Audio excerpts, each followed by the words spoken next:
ごきげんよう、アスママです。コストコ購入品、アレンジやルーティンを交えてご紹介します。チャンネル登録もお願いします。チーズフィッシュフライ、100g あたり199円で2537円です。メルマガ掲載の新商品です。加工日は今日、消費期限はあさってです。ヨーロピアンスプラットのフライにグラナパウダーチーズがまぶしてあります。フライの衣にも香辛料が絡めてあって少しピリッとします。このままでも食べられますが、温めて食べた方が良いです。レンジでは美味しくなかったので、ビストロのフライ温め機能も使ってみましたが、そんなに変わらないです。カラッとはならなかったです。ヨーロピアンスプラットの生臭さは前回の南蛮漬けよりかはマシですけれども、タルタルソースをたっぷりつけないと無理でした。我が家ではもう不評すぎて、今後ね、ヨーロピアンスプラット系のデリは買わないです。ドライラブスペアリブ 100g あたり302円で2932円です。メルマガ掲載の新商品です。加工日は今日、消費期限はしあさってです。開ける前からガーリックが香ってます。先に骨に沿って切り分けてからアルミトレーごとオーブンで7分温めました。身離れがよく意外にも食べやすかったです。初めての味わいの香辛料がたっぷりかかっていて、もうね、なんて表現すればいいのかな、外国の味です。スパイシーですが、娘が食べられる程度の辛さです。でも塩味が強すぎて、私は日本でギブアップです。家族にも不評でした。これもね、リピはしないです。残った分はほぐしてからチャーハンに入れて食べきりました。オイスターソースを使った甘口カレーチャーハンです。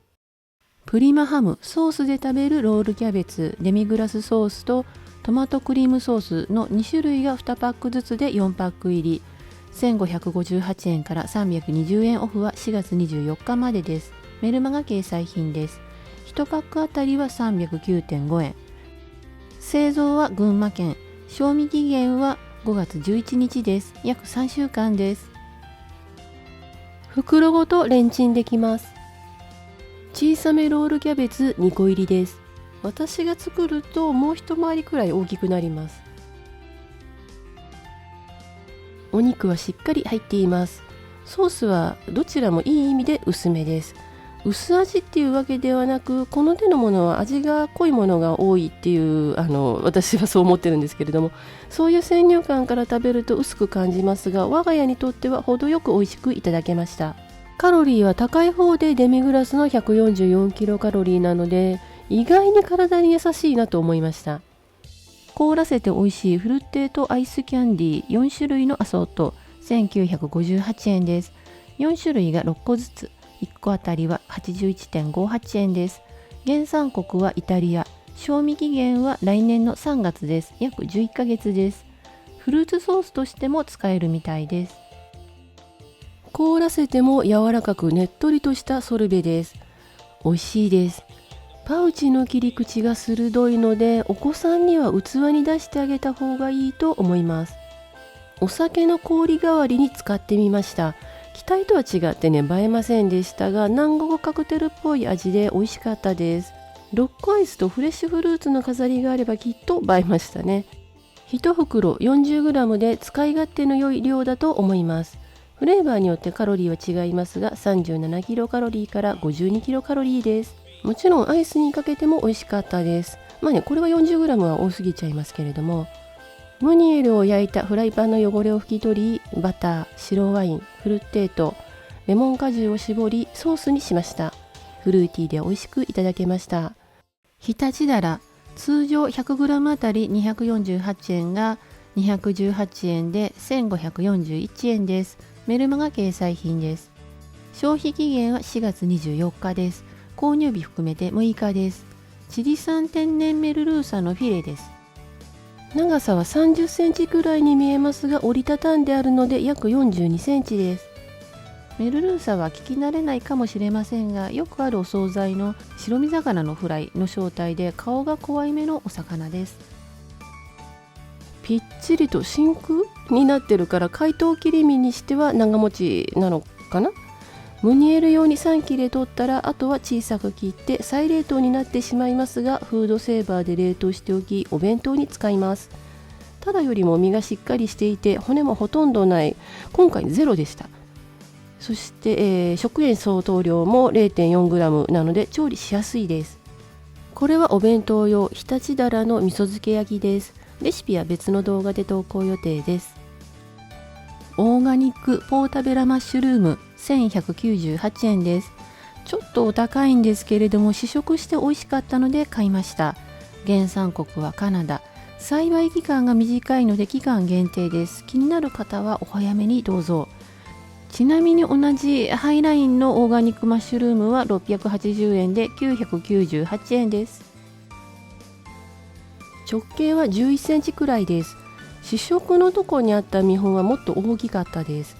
ビストロのグリルで15分くらい焼くと傘の内側に水分が出てきます。ここからさらに15分焼きました。一緒にズッキーニも焼いています。焼いてからキッチンバサミで切り分けました。試食は塩コショウとオリーブオイルでしたが、用意したのは青さバター、ポン酢、チューブ系薬味です。味はブラウンマッシュルームに近いですかなゴールデンウィークのバーベキューにも良さそうですね。 IH の魚焼きグリルでは17分くらいで焼けました。チューブでバターとお醤油をかけました。豚汁にも入れましたが大きいので存在感があります。木村屋シェアブレッドレーズン498円です。製造は千葉県。消費期限はしあさってです。長辺は32センチ、短辺は16センチ。1切れあたりは 65g くらいで 192.4 キロカロリーです。ふんわり柔らかでレーズンたっぷりです。ちぎりパンってロールパンよりも美味しく感じるのは私だけでしょうかね。ちぎるのが気持ちいいからかな。焦げないようによくある正し書きだとは思いますが、温める場合はアルミホイルで包んでと書いてあったのでやってみましたが、まあ普通です。温め直さなくてもふんわりして美味しいですし、どちらかというと私は温めない方が好きかな。ちぎりパンの良さが消えてしまう気がします。今週のお酒はフルテートのキリン上々割です。メニューはドライラブスペアリブ、スケソウダラスティックとほうれん草のサラダ、オーガニックポータベラマッシュルームとズッキーニのグリル、たこ焼きです。毎週金曜日にまとめ買いをしています。詳しいレビューは数回に分けて編集完了次第アップしていきます。チャンネル登録をお願いします。